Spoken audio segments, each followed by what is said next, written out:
शरीरमतिमोहनं रघुकलेवरं दृष्टवान्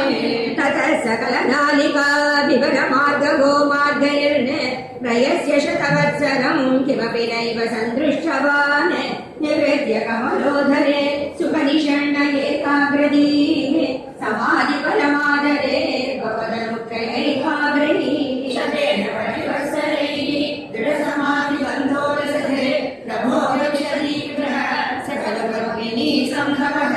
अदृष्टधराद्भुरम् अवनिरूपमन्तर्दृशा विशश्च परितुष्टधीः भुजगभोगभागाश्रयम् किरीटमकुटोलसते कटकहारकेयूरयुर्न मणिस्फुरितमेकलम् सुपरिवीतपीताम्बरम् कलाय कुसुमप्रभम् गलतलोलसत्कौस्तुभम् वपुस्तदहि भावये कमलजन्मने दर्शितम् श्रुतिप्रकरदर्शित प्रसुरवैभव श्रीपते हरे जय प्रभो पदमुपैश्रीष्टादृशोः पुरुषधियमाशु मे भुवननिर्मितौ कर्मणा इति द्रुहिणवर्णित स्वप्रभमिहा भागिमा